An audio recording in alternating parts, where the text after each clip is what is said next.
would like to use this. Would you mind just quickly raising your hand if you've participated in one of the remote group healings? One, two. Okay, cool. So most of you guys have. Great. It just helps me understand how much you know or don't know. Hey, Brooklyn. Okay, cool. So we're going to go into my process of how from start to finish, because I think it's a little mysterious. And I don't know if it's like showing how the sausage is made is going to make it less appealing, but I do want you guys to have an understanding of the type of work that I'm doing. And I do want to start by saying, thank you so much for the opportunity to do this. This is the modality I've been doing longest in my life. I'm probably coming up on 12 years. And it has transformed my life. It has transformed the lives of people related to me. And I'll explain, because we're working in with the lineage piece, the ancestral pieces. My husband is also a facilitator of this modality, and he's used it to shift things in his life. And I just believe in it so strongly. And usually this modality is called the reunion process, is done one-on-one, where I would sit with you, Laura, and we would have a conversation about what it is that you want to work through. And I would create the session and do the session with you either remotely or in person. Where I got trained with this modality, my seva, like what I did to volunteer to help in that community, because I think that they spotted that I had a knack for this, would be they would sit me in a room a couple days a week, and I would do a reunion session for the benefit of the community there.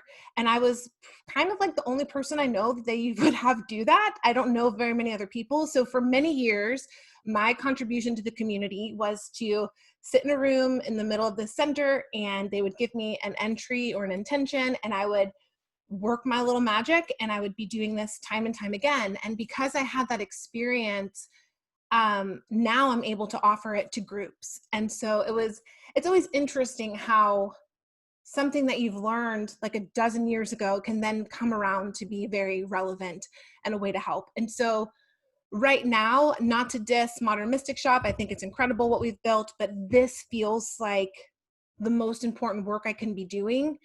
And that's why I want to take the time to explain things to you guys and field questions and have you guys meet each other, because we do have a rather large group now of people that are in the bi-monthly session, so that you guys can also see each other. And I don't know all of you guys either. So it's just like a name that I hold my intention, your name, and I probably would recognize your energy before your face. And so now I can see everybody. Okay, so just to start, you don't have to do this first step, but because I'm also a tarot reader and a psychic medium, I like to incorporate all of my tools. So when I do these remote healings for you guys, a couple of days before either the new or full moon, I will pull tarot cards that will help me focus the entry or the intention for the session. I don't know that everyone does that, but that's because I'm working with such a mass collective of people, and I trust the cards to guide me to write the entry. So that's a step that's not actually part of the reunion process, but it helps me rein in the energies. I have been so amazed how on point, I don't know why, I use tarot every day, but it's been so on point to help direct what I ask for the cards to do is highlight the most important thing to shift or move for this group. What is the number one priority that if we can get one thing off our list this session, what is that? And so I pull the cards, and that's what informs the entry. Another word for entry, the entry is the formal word to use in this modality, but it would be like the intention or the focus. So every session you'll notice the first line is always the same. Our group, or if I was working with a one-on-one person, would be Lysandra is 100% connected to spirit and grace on all levels and dimensions. That's just part of the rules of how you write an entry. Then the rest of it comes from my intuitive interpretation of the priority of the cards. And that's what I send out to you guys to say, okay, this is what the card said, let's get to work. So that's sort of how we gauge in there. Now, this is my reunion book. You see this big ass book? It's as big as a phone book. This is where I do all of the work from. So I'll explain how this works. So this book, this modality was created by a gentleman who's actually from Atlanta. He's from the UK, but he now lives in Atlanta. His name is Peter Scoopum. Scoopum? I've never actually heard his name said out loud. And the name of his organization is the Inner Natures Research Institute. And I believe innernaturesresearchinstitute.com could be his URL, but if you search Reunion Process, you'll get his website. He is a very old man now. The website's not shiny or impressive, but you are welcome to check it out. It looks like a 70-something-year-old man's website. So, you know, that's kind of the vibe. In order to be certified in this, I did a 1.5 year training. So it took a 1.5 years of practice to get certified. I've done, you know, hundreds and hundreds. I don't know if I'm in the thousands of sessions yet. When I was learning, I did a session a day on myself for a year. And I saw so much change and transformation. It was how I learned and how I practiced. So this is the big ass book. Before we go through the whole book, I want to read you verbatim how Peter defines this modality, because it's so cool. Okay. The reunion process is a healing, and then in all caps, he says ritual, that is, in that it has a specific form that is used in every session and within which the inner can non-invasively offer itself for healing. It is a prayer that is performed within a state of surrender and the consequent sacred space created between the client, which is you guys, and the facilitator. It is a story in that it incrementally reveals the inner's narrative, describing the force patterns that are to be understood and cleared by the client.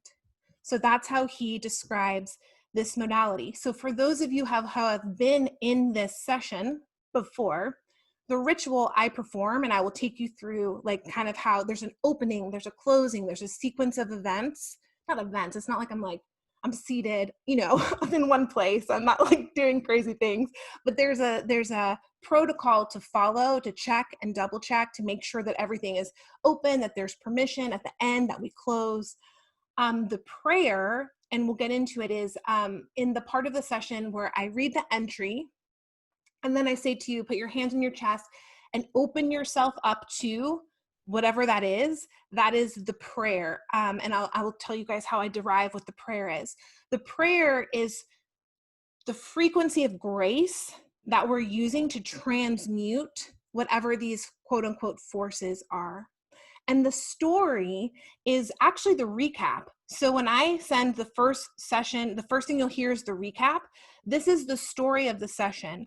As I hit these different places in the book, I write it down verbatim, and then I summarize it for you. And you'll notice sometimes I'll read it verbatim, and sometimes it's more like skipping through certain parts if there are any sort of redundancy. But I write it verbatim because I believe it's like a spell. You write it, and it puts it on the page to clear. And then when I'm done with the sessions, I light them on fire. I burn the notes so that it's gone for good. So that's just the basics of him. Just to start, does anyone have any questions on just like that very little starting point? No? Okay, cool. So I'm here, you've signed up, I'm here at 7 p.m., I have my entry, and the first thing that I have to do is get, and the main part of the whole session is getting into a state of surrender. Surrender for me means that I'm not attached to the outcome, I am not trying to figure out what's coming next. I am in just this prayerful, open, receptive state. And then what I do is I use certain mudras. So the main ways to navigate this session is through mudras, which are like you've seen like mudras, right? There's hundreds of mudras in here. I use mudras, and then I use muscle testing. Are you guys familiar with muscle testing? So the basic way that I go through the session, and I'll go into each section, but the primary modality is using muscle testing, which is yes, no, that I make a circuit with my hands and I get strength or weakness. So I use my body as a surrogate for the group. I divide my diaphragm into 4, like 4 quadrants to align with, I'll show you here. This is why we're doing a video. The 4 quadrants of these pages. So each page has 4 quadrants. So I'll test on myself and I'll be like, okay, no, no, yes. And then I'll test, there's 8. There's 8 files, they call them, under each quadrant. So I'll go, it'll feel like no, no, no, yes. And that tells me where we are. And then I will write down what that says, and it'll give me what is called a go-to. So it's like choose your own adventure. It'll tell me where to go next, tell me where to go next, over and over. The reason why each session is so different is you can see there are hundreds of pages here. I could be directed to any of these pages and to the next and to the next, and literally it's impossible for any 2 sessions to be the same. So step 1, I sit there with my book, I get into surrender, I put the permission mudra, which is this, in my hands. I muscle test to make sure that everyone in the group has granted me permission. I've never not gotten permission, knock on wood. Your act of signing up is your permission. I do this other mudra. I'm sorry, this is permission. Then I do this mudra for the entry file, and that's what gets us started. So the 4 main pieces that I pull first is the entry, which is the first file in the book. That's going to tell me where we're starting. The next is the prayer, which I read to you guys. Then the next is called the wave file. And what's super cool, this was a newer addition to the modality, is I pull to see, not pull, I'm used with tarot, but I test to see what the wave is. And the wave is the energy frequency of how this session will show up in your day-to-day life. So we'll be working on something that could be from a past life or from the lineage, but it affects you today. And the wave kind of gives me the flavor of what's coming up for the group, of how it's affecting them day by day. And I do mention that in the recap. And then the most fun part for me is the seed source. So why this modality is so awesome is because we don't just clear it from you. I determine where this came from to begin with. It can come from several places. It could be from this life. So it could be this life or a trauma or something like that. It can be from a past life. And if so, the book will guide me to tell me where on the map you lived, what years, like it was you and you were in Mongolia in 1200, whatever. Like it'll give me that specific. I can also test if you were male or female in that life. But for whatever reason, in the group sessions, I haven't found that we got a lot of past life stuff. And I think it's because everyone's past lives are simultaneous, a little bit different. It usually goes towards the lineage, which would be your ancestry. So mother, father side, I can test mother, father side, how many generations back, and if that ancestor was male or female. Or if we're really lucky, we get what's called off map, which means like outer space lives, which I wish for, but they very rare to come through. But every once in a while, I'm like, ding, ding, ding, because I'm very fascinated with that whole idea. And so when we do the facilitations, you'll notice sometimes I will say, like last time, it was imagine your maternal grandmother. It tested up to come up that way. And then what's so cool about this lineage piece is that we will clear it from the seed source. We will clear it from you. So then it's really eradicated. And then it heals the lineage frontwards and backwards. So because time and space is not linear. So we're actually clearing it on behalf of your whole lineage. I'm going to pause there for a second to say, I had a very distressed relationship with my father most of my upbringing. I get emotional about it. And when I learned this modality, just so happened that like most of the time when I was doing that work on myself, I was working on my paternal lineage. Every day I'd be like, father's side, this many generations, father's side, father's side, father's side. And within a year's time, my relationship with my father completely changed. He completely changed as a human being. He went from being like, well, it's always blue collar, kind of like Newark, New Jersey, Irish. If you can imagine the archetype, like Joe Hagan, like a man's man or whatever, but he was staunchly religious, like didn't believe in any of this kind of thing that we're dealing with, very close-minded, very sort of like Trumpian. I don't know if that's an adjective now. And after doing this work so devotionally for all that time, he completely shifted.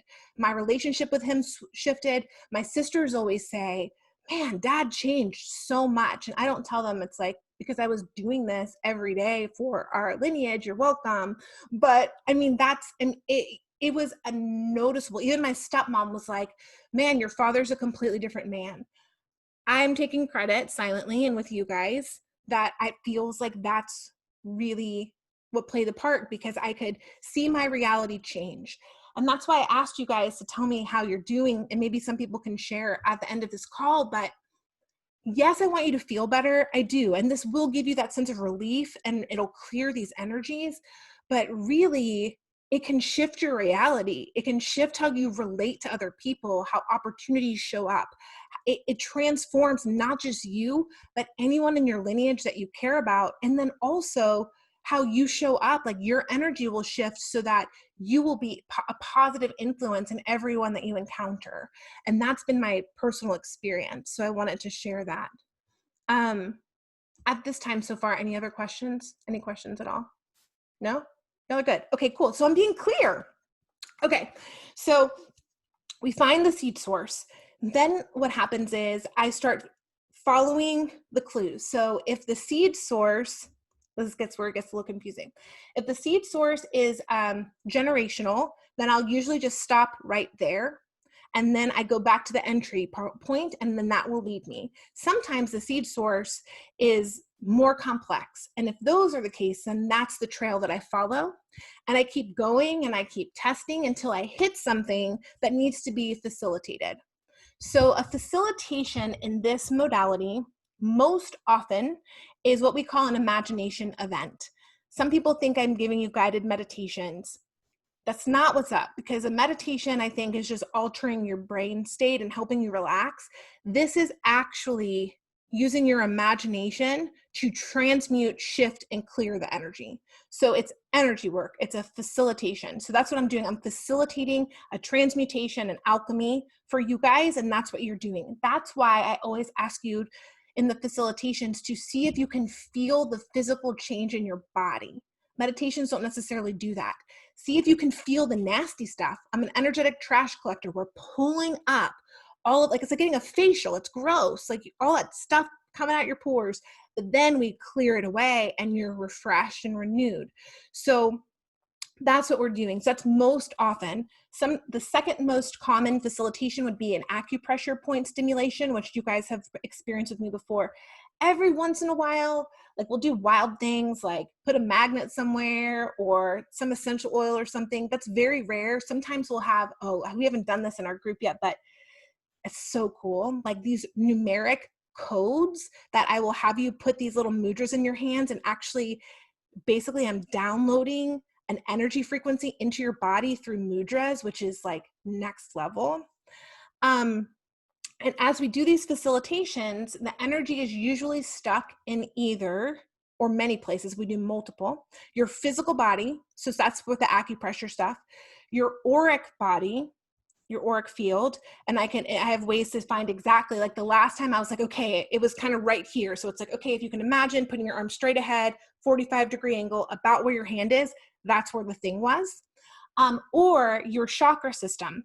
They don't call them chakras in this modality. They call them dimensions. So this modality works under the premise that each chakra, you have two sides, a yin and a yang, so a front and a back, and it actually gives you access to another dimension of yourself, and that each dimension is aligned with an electromagnetic frequency as well as a sound current, like a sound frequency.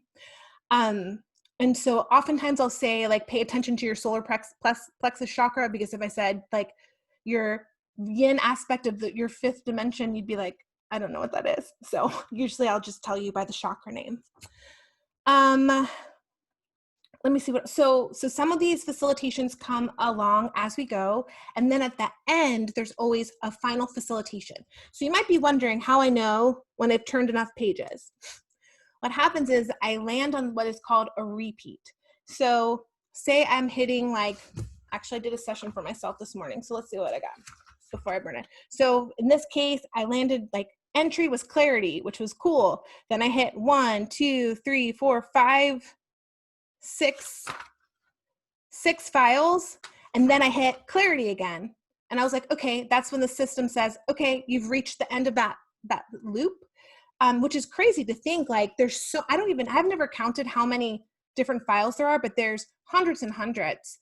And I never have to go more than a few pages before written pages before I hit the repeat. When I hit the repeat, that's when we do the main facilitation for the session. And then I test, and most of the time that's it.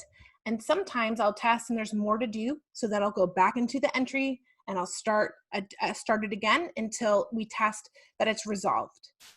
That's a lot of information, but that's basically how it works. And so what I'm doing is when I record it for you, I do the facilitations in real time. I'm doing the clearing as I'm describing it to you. I can also sort of, for the most part, like I often clear it faster and I stay with you guys a little longer because I try to get a sense of like, because I've been doing this like a long time, so I can clear it like in 2 seconds, like done. But I try to stay with it because I can also sort of feel when the group might be ready to move on to the next thing. And that's kind of that. Now I want to open it to questions because that was a lot. Any questions? Is this at all what you thought I was doing over here? Okay, it sounds like Kim has a question. Let me get Kim real quick, and then anyway, I'll unmute you, Kim. I think. Yeah? I hit unmute. Oh, that's a different Kim. Kim Taylor. Okay. Hi. All right. Hi. I'm interested. I know when you or other, your colleagues work with one person, you can like feel the energy and things like that. I'm interested to know how you do this with so many different energies that aren't even present. It's just interesting. Yeah, that's a great question. So how it works is that in the world of energy, you don't have to be physically present. So I can access anyone across the globe. So, like, for example, this is a weird example, but like you might get a text from someone that you love that's like in a different time zone, but like you can feel it. You're like, ding, oh, and like so it's kind of like that. So most of the time when I'm facilitating as the group, I'm not as much getting a sense of each individual person. It's like you guys create one giant energy. And that's what I'm working with. And that's what it feels like. Now, I will say every once in a while, specific people like you guys will show up like in my vision, like in my mind's eye. And I'm like, oh, okay, it's got Benita's here. Like she's working on it, But for the most part, how it feels to me is that you guys make one beautiful energy and then I'm clearing. Where it does get crowded is when we pull in like the collective resonance. So then I can feel you as one energy. And then I kind of feel like the layer of your ancestors, let's say last time, as another circle around it. And then I feel like everybody, like I'm not joking when I think we helped literally millions of people last time because of the that's rare to do that. Well, I say rare, but they're happening a lot with you guys, to do the collective energy field or whatever. So that's kind of how it feels to me. And then when I'm clearing the energy, this is going to be different for every person, but because I have experience actually channeling, and I hate that, so some of these words, because everyone's like, I'm a channeler. So take it for what it is. But like, I can feel myself almost like standing under a waterfall and like then pushing that through. And then because of me and how my body and nervous system acts, like sometimes I get like facial twitches or like body stuff, but it's not, I'm just used to it. So I just kind of like keep grounding myself and pushing it through, which is why most of the time when I'm done with the session, I am so energized because I've just been standing under this like incredible waterfall of grace, like for an hour, and just like I'm like a pipe or whatever. So does that answer your question, Kim? Yeah, thank you. Yeah, and it might be different for other folks that do. I don't know a lot of people that do this in group work. It might be different for other folks, but that's what it feels like for me. And so I can feel you more as a group, Mm-hmm. if that makes sense. Yeah. Yeah, Very cool. Yeah, thanks for asking. More questions. I love fielding questions. I feel like someone else did. Jamie, did you have a question? No? Not trying to, I feel, okay. Nobody? That was super easy. Okay, so we got some folks. Whoever wants to pop in. Lysandra, do you want me to unmute you or do you got it? Okay, got you. Wait, unmute. Why when I hit unmute is it not? There, you got it. Well, hello. Hi. Hi, I was just wondering because first of all, I did go to the website. It does look like a 70-year-old man's website. Thank you. I just tell you guys the truth. Yeah. So,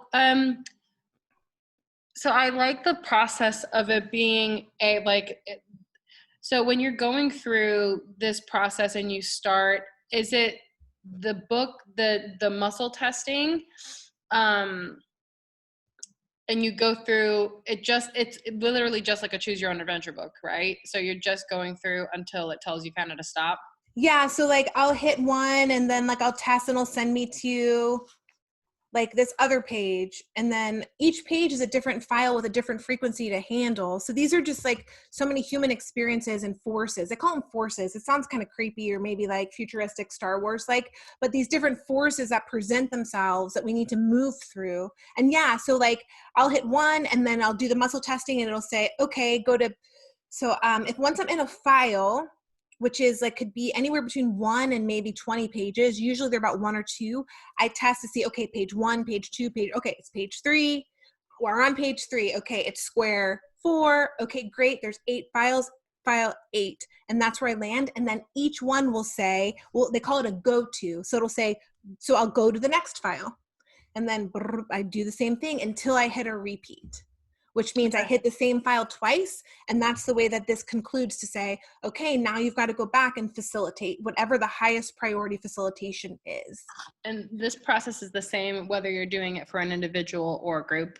Yeah, I do nothing different. The only thing different is the entry is a collective entry, and the facilitation, everyone's included because I put the group in the container, for lack of a better word, and everything else is done explicitly as the ritual prescribes. One more question. Sorry, Yeah, please. I want all the questions. But it's, so is, like, for example, you're clairvoyant, right? So you see things when, like, do you see imagery when you're doing this as well? Or yeah, so this, it's like, that's a great question. Sometimes like I'll say like, you know, I mentioned like I'll see somebody, like it's usually one of you guys where it's like, oh, this person's really strong right now, or like I get a sense, but not so much. It's almost like, I don't know for sure, but it's almost like when I'm in my healer zone, I'm like tuning into like those skills and that energy. When I'm in like a tarot reading, it's like I'm clicking in to like a different, but I do think because I am a highly intuitive person, it allows me to be very adept at this work, like more adept than maybe someone who's not as skilled in that kind of thing. So it kind of feels like a different role, if that makes sense. Maybe like the difference between like when you're shooting different things, like you're like, okay, I'm in like event photography versus portrait versus product. Yeah. You kind of get in a different mind stream. Yeah, makes sense. Yeah, but I will say sometimes I can really feel, I guess where I can feel and see things sometimes is like the ancestors, like I can feel them energetic, because I'm also very clear, like kinesthetic, what's that one? What I can feel energy. So I can just almost feel like the room gets full. It feels like I can be sitting here alone, but it feels like I'm in a crowd of people. That's kind of what it feels like. And then, yeah, I mean, I can see things in the sense of like, I'm pretty good at visualizing what they tell me to visualize. So when I say visualize like this specific thing in this specific area, the book has told me, I'm not making it up. Like last time I think it was like a hand maybe, or maybe that was my own session, like a hand on your solar plexus. I didn't make that up. That was, it's not like I'm seeing that. It's what the book said to envision there, because it most adequately represents the suppression of whatever that force is. Because it gives me a lot of it. Like, and when I'm doing the facilitations, I'm literally reading it off the side. When he tells me exactly how to facilitate it, I'm just transmitting it through my sound current and then through the way that I know to shift energy.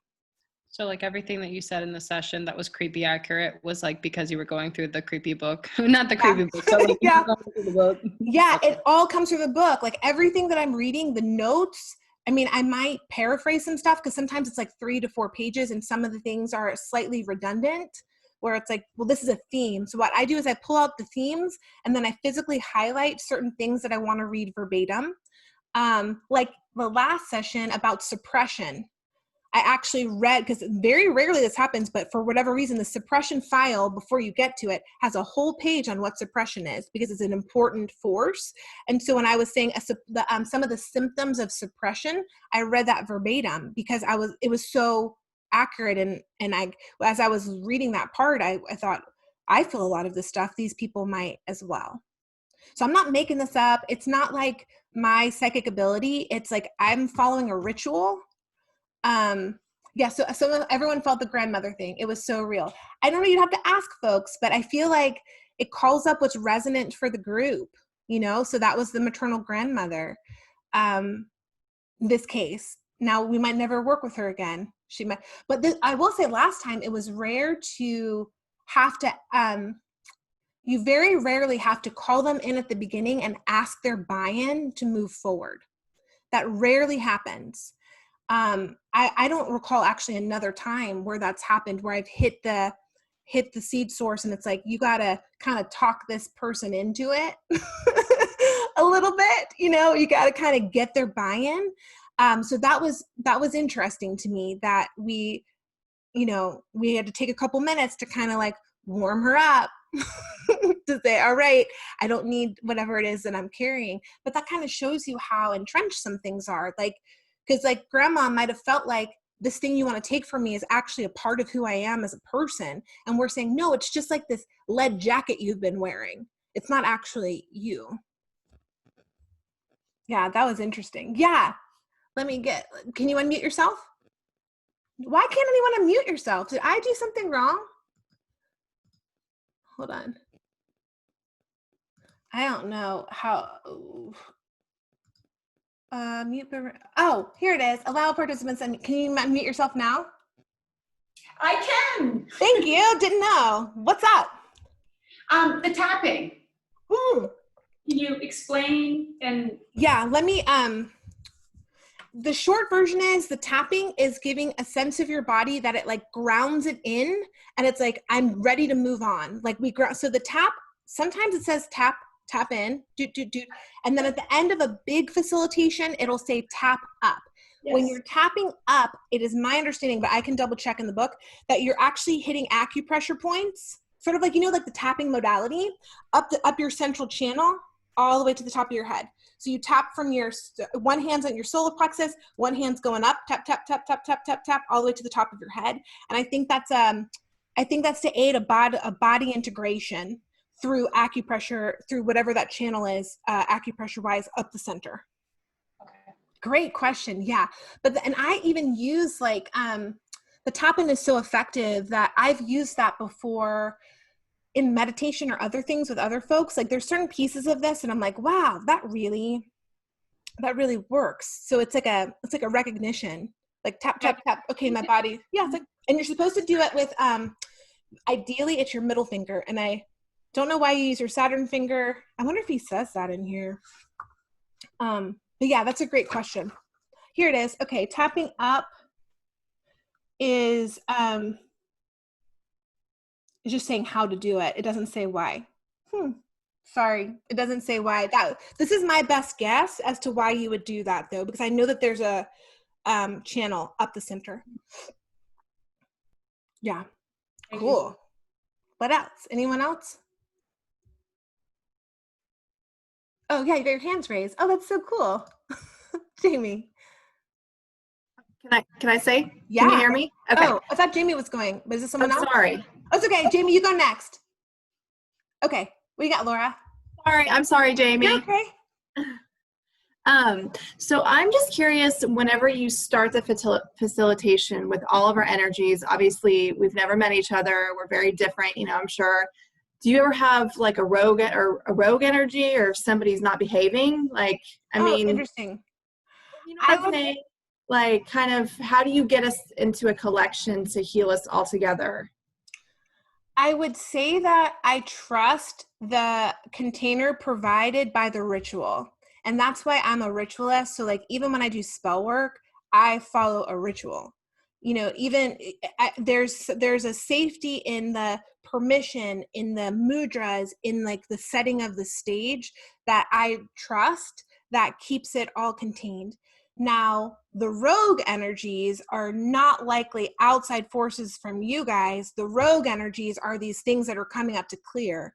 And sometimes they are very persistent or very large, or can cause like weird shit to happen in a room. But that's happened less and less for me. That used to happen kind of like early days. I think just my muscle of having great discernment and boundaries has really served me. Like, I've been practicing this for many, like over a decade now. So I'm not really worried about that. I also think that some of that stuff like is a little psychological. Do you know what I mean? Like, I just don't let it into the sphere. It's like, I'm focused here's the container, here are the folks, here's how, like the spirit world is very transactional. It's like, this is how I'm working. And I hold that, and that's on me. You know, like no one can fuck with that. In my opinion. I trust you with my energy. Yeah. I wouldn't let anybody do this. This is so cool. Thank you. Yeah, you're welcome. It's a good question though. I just, I'm not easily spooked or moved. I always conduct myself as if I am the strongest force or energy in any given situation. And that especially in the unseen, I'm more threatened by human beings in the physical form than I am by energies, because this is my home turf. So that's just kind of how I approach it. Yeah. Yeah. Thanks for asking. Jamie. Hi. So I have two questions there, and they're not really related. But the first is, I was wondering if you have found that the group collective themes that are coming up are kind of aligning with some of the astrology that's happening, the collective astrology. And then the second question is, what's the benefit to doing the ritual yourself after you do it? Like to follow along. Okay, cool. So yes, I feel like it's thematic. I'm not an astrology whiz. I depend on my friends who are great astrologers, and I have noticed themes. If it's not even astrology themes, it's current event themes. Do you know what I mean? So yeah. I've been noticing how when I pull the cards, it's very much directly related to our current affairs and ways in which people feel threatened now around, you know, like money or justice or all of these themes. So, and I have found, and maybe it's because I'm not an astrologer, I feel like the universe talks to you in whichever language you are most adept. And so like I'll pull cards before I get an astrology transit reading with one of my friends, and the cards will reflect like the hardship time periods that will show up in the astrology reading. So I think for me, because it's like my language, the tarot works better because I'm fluent, if that makes sense. And I'm not fluent in astrology. And even I do find like when I'm working with astrology, I don't know if you've ever learned a second language, but like I'm translating it into tarot energies. So I'm like, okay, oh, that sounds like the tower, you know, or when someone says like Jupiter, I'm like, okay, that's associated with the Wheel of Fortune. So there's that gap in translation for me. The benefit, what was the question? What is the benefit of doing it? Yeah, so if you do the if I do the facilitation yourself after. Yep. Okay. I would say I can't say there's no benefit, because people really benefit just internally, but like I feel 100% confident that when I close this book, and these are the closing mudras, I like resolve our session, we are done and it is cleared. And if you never even see me again or hear my voice again, it is done. That's how this works. The reason why I give you guys, and same, okay, so say you were in a session with me, the only difference would be I would be guiding you through it in real time. But I'm the facilitator, so I'm actually the one that's like clearing it on your behalf anyway. I would say the benefit of you guys doing it on your own are a few things. Number one, validation of what you're experiencing emotionally, physically, what you're observing in your reality. I think that goes a long way. That's a lot of times why people get readings. It's like they leave feeling validated that they already knew that. I will say it'll help you practice what it feels like to shift and transmute energy in your body. So you'll start building those muscles yourself. And thirdly, some of these facilitations can, if there's one that you really like, that you feel like has helped clear, like by just me giving you this information, it's not going to be the exact same, but say you're feeling stressed at work and you're feeling like, if you could literally close your eyes, scan your body, trust yourself, or if you know how to muscle test, like where is this in my system?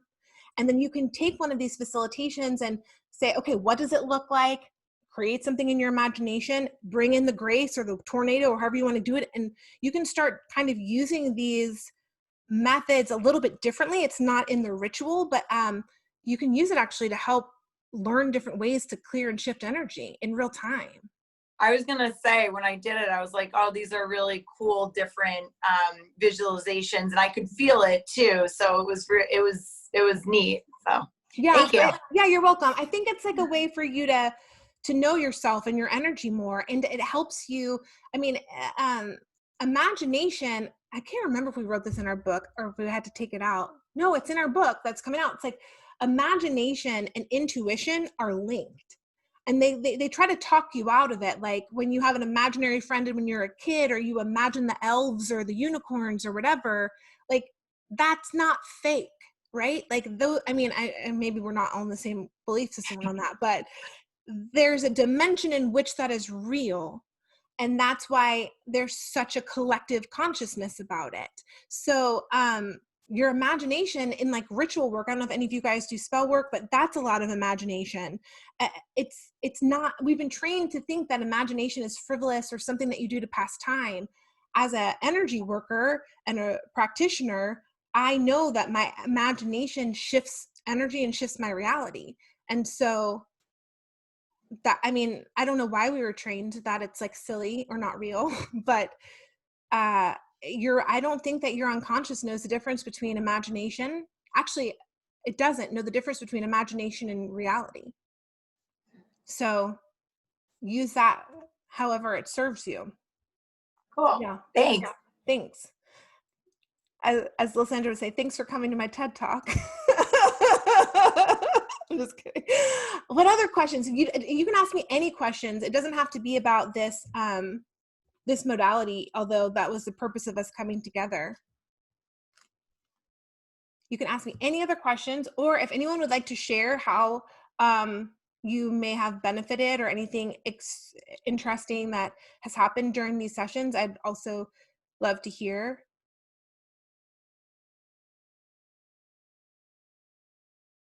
Nobody? Yeah, just unmute yourself. Just jump in, popcorn style. So I almost say there's a benefit of doing the facilitation, because it actually lets me know what my recovery time is going to be. Oh, good point. I'll cover recovery time after you're done.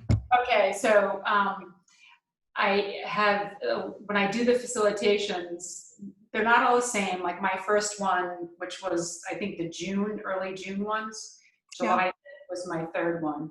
Mm-hmm. And that first one kicked my ass, kicked my sister's ass.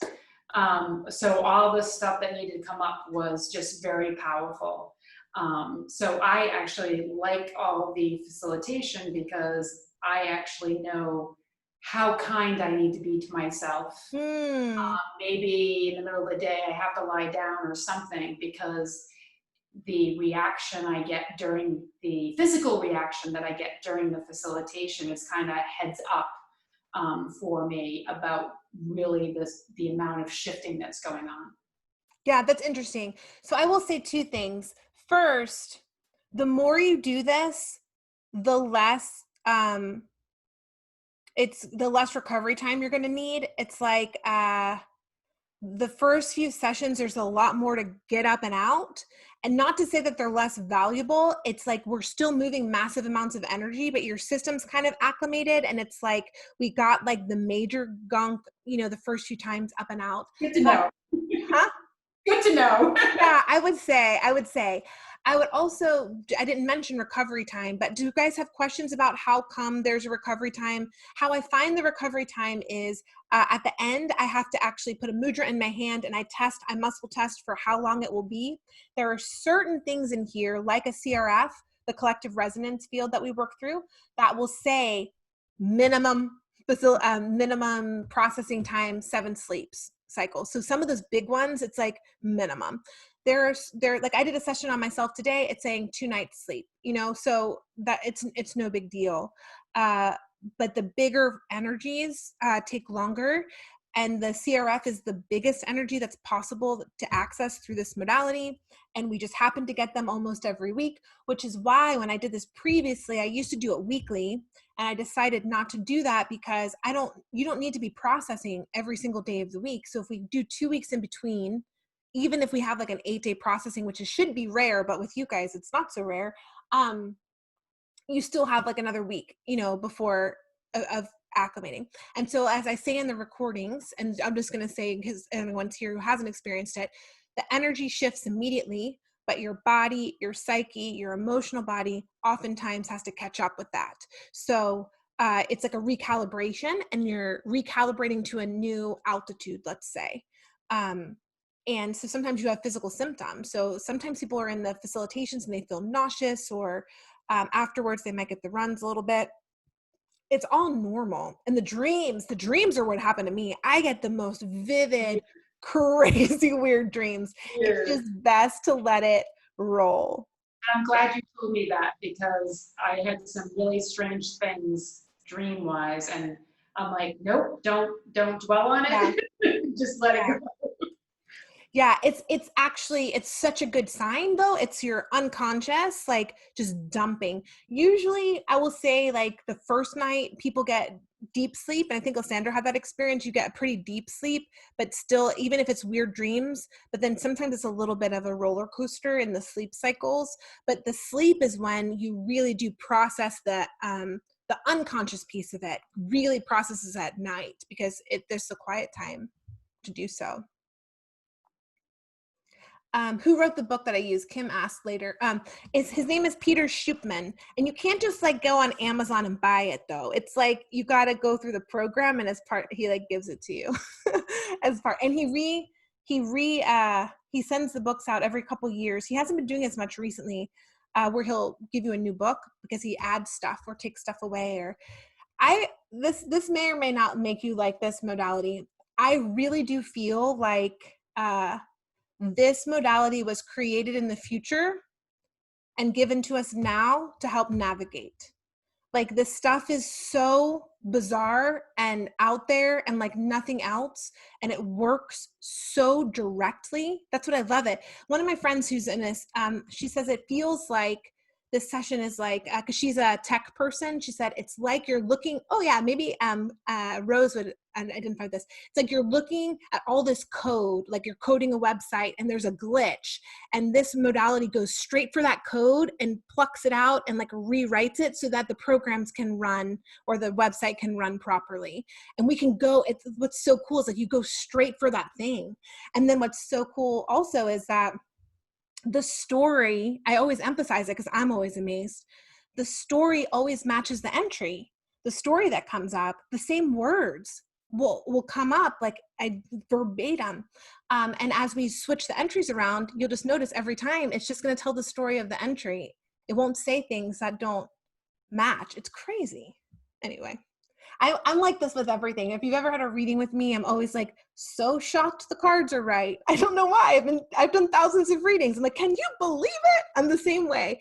I always tell my husband, I said, when I stop being in awe of this work, then I'll stop doing it, you know? But even with the rituals, like I'll do a ritual and then this big ass thing will happen. Like, can you believe it? He's like, stop saying that. Yes. It's like how it works. You figured out the Matrix. So can I ask, was the Yes. book channeled? How did he come up with the book? How did he I come up? don't know that answer, but Oh. I don't know. And that's a great question. I would say it takes in every kind of modality. Like there are mudras, there's a Kundalini file, there's stuff about angels, stuff about deities, stuff about daemons, like there's stuff about chakras and, or well, the dimensions, acupressure. It's like he took kind of like the best of everything and put it together. Like it's like he dreamed up, it's like every tarot archetype, every astrological archetype. It's like he put together everything that you can think of that would be a human condition, experience, block, belief, whatever. And he's like, it's in here, and if your system is meant to clear it, you'll find you'll muscle test your way to it. And I'm sure that there are pages, and I'm certain there are pages in this book I've never touched and maybe will never in my lifetime. I can, maybe I'll email him. He sends out a daily divination. I had to get off that list because I'm like, I don't need any more emails, Peter. But if you guys are interested, I think you can sign up for his daily divination.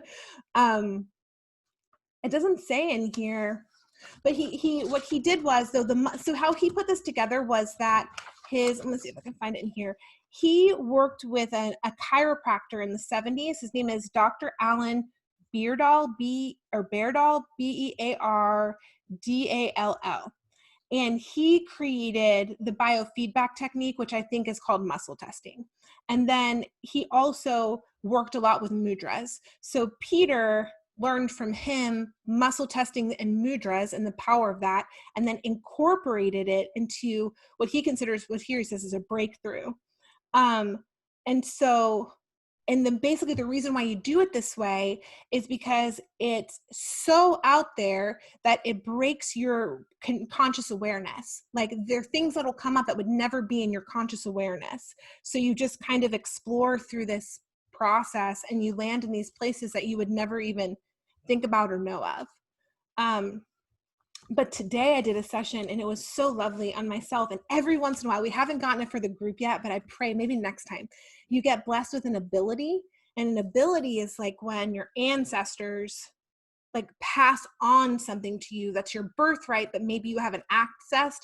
So that's how he says it. I think it kind of wakens up a part of your DNA that might have been asleep. And so let's pray. Let's all pray that we get an ability for the group, because that would be so cool. Today I got the ability of confidence and joy, happily expanding into one's warrior beauty and embracing one's true destiny. Fuck yes. I'm gonna like put that on my mirror in my bathroom. It's just so cool. Like that was like bestowed, so we get these sort of things through this modality. It's very interesting, but you'll learn the longer you stay in the group, the more things, like we're going to hit things that are called monsters. We haven't hit one yet. Those are really hard to pull off of you, but they're so worth it.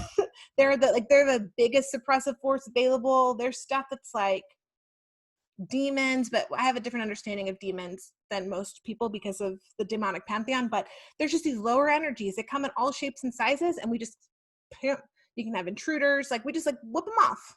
It's no big deal. Do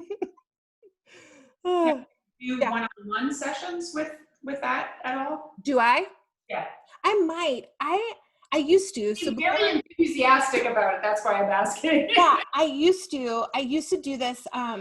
Before I opened the store, I did tarot readings and this work, and I had 20 clients a week, and that was my full-time job. I am curious to try it again, maybe very sparingly, because I just have a lot going on. But the reason why I'm doing it for the group is a couple of reasons. Number one, I can help the most people this way, and I actually don't know how much more you'd benefit from a one-on-one session versus a group session, to be honest, because people are getting I'm getting the same kind of feedback as when I work one-on-one as with the group. And number two, it makes it affordable. Like I charge a lot of money to work with me one-on-one, and I wanted a way that was a pretty reasonable access point where I can help the most people at the cheapest price.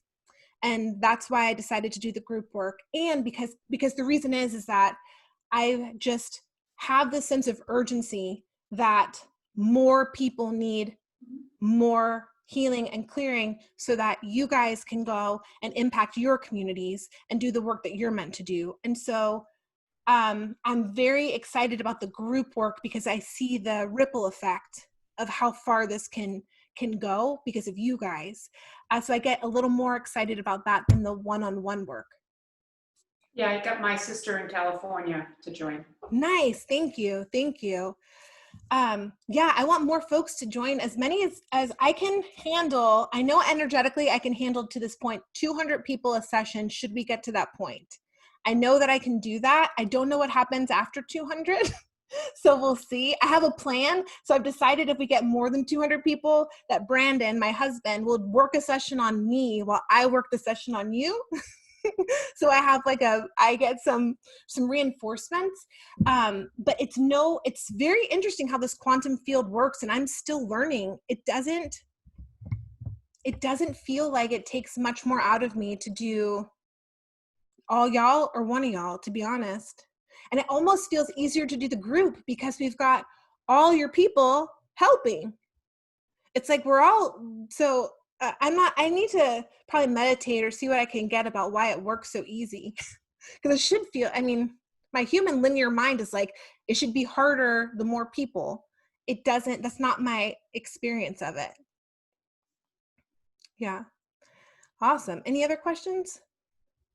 Non-related to this or, yeah? No? Isn't it cool to see each other? Y'all are a little soul family, whether you know it or not. And there's a bunch more, y'all. How many? Huh? How many are in the group? Currently, regular members of the group, there's 90. Oh. There's 90 people in the group. And then every week we have more people that just maybe do a one-off. But I think I want to do more of, it's up to you guys how much you're interested in feeling like a community and seeing each other and having these kind of meetups. I love to see who's who.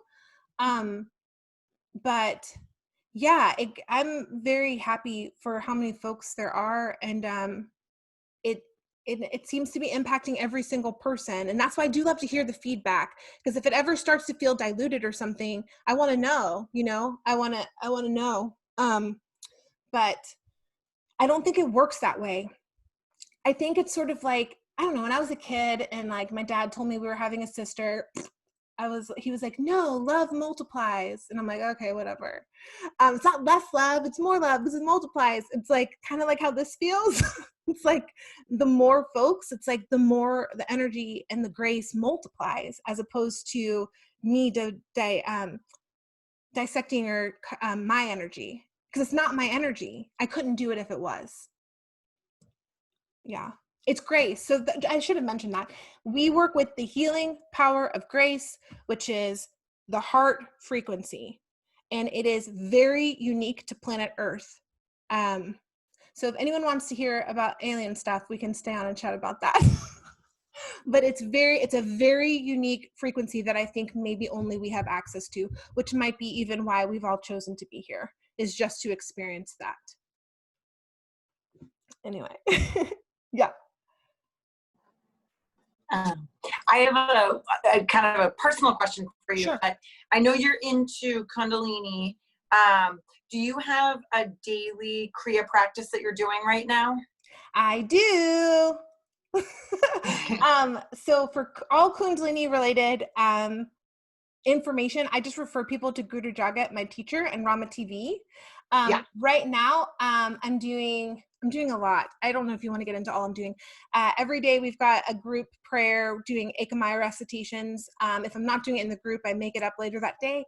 I've been doing this intelligence meditation, addiction meditation, or my kind of baseline. And you can find both of those on probably the Rama TV YouTube channel.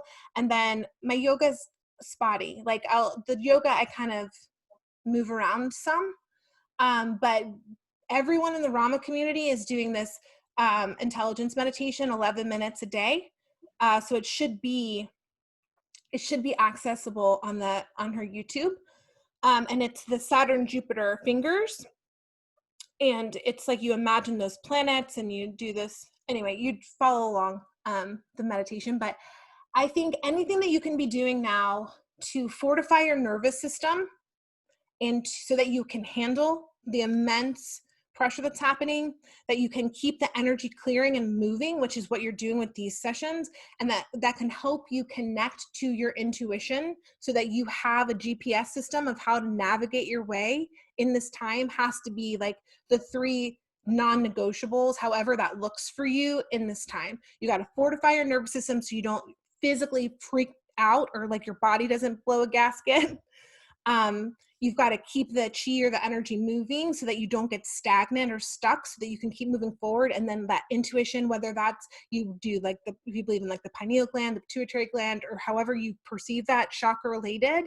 The name of the YouTube channel is probably like, Lysandra's got it. Thanks, boo. You guys got to be doing that stuff because you're the leaders, you know, like no one, I have to say, no one has access to this stuff that we're doing. Very few people actually have access to Kundalini technology on a much, much more bigger scale. These, like, I just feel like we're really fortunate to have stumbled into these tools. People don't know what to do with themselves. So there's that. Any other questions? Oh, or Rose, if you've got kids, Rose does Kundalini for kids with her daughter, right? So Rose is a great resource too. If you want to throw down a website or anything there, Rose for folks. Kids take to it so easily. They don't even have to try it. Seems like. I just follow Guru Jagat, and we just do the 11 minutes, do the 11-minute or even 3-minute meditations, but we just do the adult stuff. They like it. Kelley, I have a question for you. Yeah. I'm kind of new on here. The facilitations, how long after should we do them? Like, how much time do we have? So I would do them the night of or the next morning if possible. We try to get them out as fast as possible. So I do the session at 7, but then I have Georgie. She helps me cut it all together and like make it sound so pretty and do all that stuff. Here's a great question to kind of answer. I wouldn't do it after the sleep cycle phase. So like if I say 7 days, I would do it within 7 days. If it's 2 days, I wouldn't do it after the 2 days. And then as far as just the tech, how it works is like we host the videos in the same place. And so the day before the next session, it'll come down and then we replace it with the new stuff. But you really don't want, like I had several people actually ask, like try to listen to it the day before our session just to kind of catch up. And it's kind of like, you kind of miss the window to really do it, honestly. The sleep cycle for this time, I think was like 7 or 8 sleeps. Yeah, it was a big one because it was like this. Lysandra's like, great. Yeah, this is a longer. It's never really longer than that, but that's the long. Usually it's not that long. But like I said, with the collective, we're in a collective, so we've been getting that collective. That used to be something very rare when I'm working with a client. Maybe 1 out of every 50 folks, maybe we'd work on a CRF. Now it's almost every time we're getting those because I think 2 things. We're a collective, so we're primed for it. And maybe humanity needs us to be doing this work so that we can, why not? It takes the same amount of energy for all of us to do it for the group or for everybody. Anything else? This is fun. It feels like a slumber party vibes. It's dark out. Everyone's in their PJs. We got people, Jet's in her bedroom. Yeah. Oh yeah, Jamie too. Anything else? All right. Well, the next one will be, I think I said on the 20th. We'll see what comes up. We'll just see. It's on a Monday this time. The cards will tell us where we're going. Who knows how many days away that is? It's like 12 days away. We could be somewhere completely different. Things are moving so fast. So fast. And if you guys have any friends that you think would benefit from this work, I'm really on a mission here to see how many folks we can help and can be elevated by this. So I don't know. You can add a friend for, I think, $11 or something for 1 session to try. but it's hard to explain. So if you guys also have any ideas how I can explain this to people in like an Instagram post, let me know. Yeah, it's hard to explain. Like people really don't want to accept that they don't have to do anything but sign up. So many people want, like, they're like, is there a link? Is there a group? You know, I say it so many times, it's very hard for people to receive, you know? I'm just like, hey, I got you. This is my job. All right. I guess that's it. Parting words? Great. This was Yeah. great. I really enjoyed this.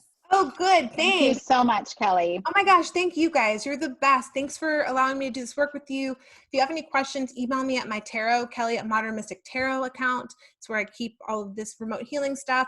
Every once in a while, I might link you in with Georgie if you're having a tech problem. She's been my savior in getting this done. Y'all, I used to do it so jinky. I used to send an email with Dropbox and like, it was a mess. So this whole smooth interface is like next level for me. All right. Bye, y'all. Appreciate you. Bye. Thank you. Thank you.